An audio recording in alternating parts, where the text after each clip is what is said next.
Hello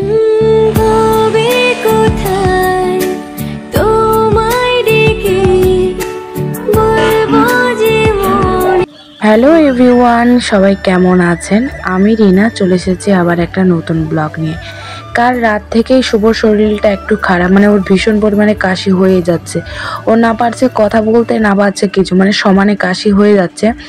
কালকে রাত্রেই ওর ওষুধ আনা হয়ে গেছে, তো তারপর সকালে ওর রাতটা ভালোই ছিল, সকাল থেকে আবার শুরু হয়ে গেছে। ওকে মোজা টুপি পরে একটু ধরেছিলাম, কারণ আর ও কাছতে কাছতে বুকটা ব্যথা হয়ে যায়। আমি যদি ধরে না থাকি ও সমস্ত কিছু এখন খুলে টুলে ফেলে দিবে, সেই কারণে। যদিও আর বেশিক্ষণের জন্য ওকে আর ধরে থাকা হবে না, কারণ আমারও অনেক কাজ পড়ে রয়েছে। এখন যেহেতু ঠান্ডার দিন, রোদটাও বেশিক্ষণ থাকে না, ওকে তো সময় মতন সব কিছু করাতে হবে। আর ওকে একটু রোদরে বসে দিলাম, কারণ কিছুক্ষণের জন্য রোদটা শরীরে রাখলে কাশিটা বন্ধ হয়ে যাবে। আর যত বেশি ঠান্ডা লাগবে শরীরে তত কিন্তু কাশিটা হবে।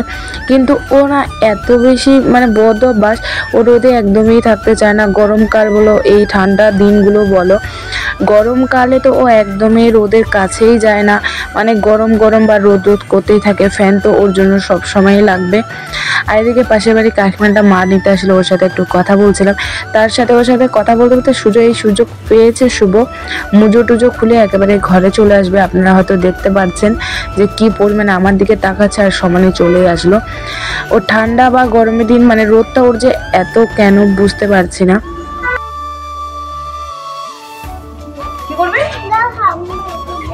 শুভকে খেলতে দিয়ে আমি এবার ঘরের কাজগুলো সারছিলাম। কলের বারে বালতিতে জল নিতে গিয়ে দেখি একটা বড় জোক।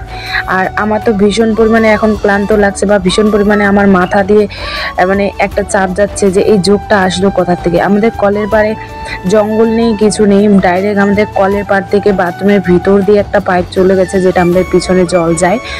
আর সে কারণে তো আমি কালকে যেহেতু বাবা বাড়ি থেকে অনেক শাক, কচু শাক এগুলো নিয়ে এসেছিলাম, তাই সেগুলো সমস্ত এখন বের করে ভালো ভালো দেখছিলাম, কারণ সেগুলো আমি কালকে ভালোভাবে বেছে দিয়েছিলাম, বা যদি থাকতো বাচ্চার সময় হয়তো আমি পেয়ে যেতাম। তো চলুন, সেগুলা কথা তো ভাবতে ভাবতে আমার তো মাথা ব্যথা হয়ে গেছে। কাজগুলো প্রায় অনেকটা পিছিয়ে পড়েছে।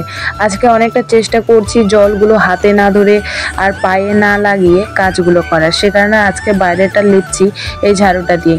সাথে সাথে শুভও খেলছিল ওই পাশে বাড়ি তার ভাইয়ের সাথে, যদিও তারা বন্ধু, 1 বছরের ছোট বয়সে, তারা তো আর ভাই বা এইসব বলে না, নাম ধরেই দুজনেরই ডাকে।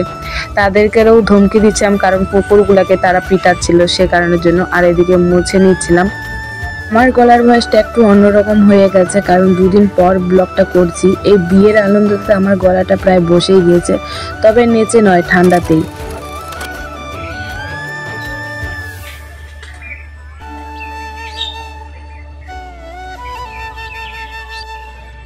আবার যেহেতু যোগ দেখেছি, যেহেতু শাক পাতাগুলো কালকে ঘরে রেখেছিলাম, সেগুলো আবার সমস্ত কিছু ভালো করে রান্নাঘরটা পরিষ্কার করলাম। মানে যোগ আমি যে এতটা ভয় করি, ভয় যতটা ঘৃণাও ততটা। জানি না আমার কেন এই জিনিসগুলোকে আমি মানে আমাকে কিছু করবে না যেন, আমি যে কেন ওদেরকে এত বেশি ভয় পাই সেটা আমি নিজেও বুঝতে পারি না।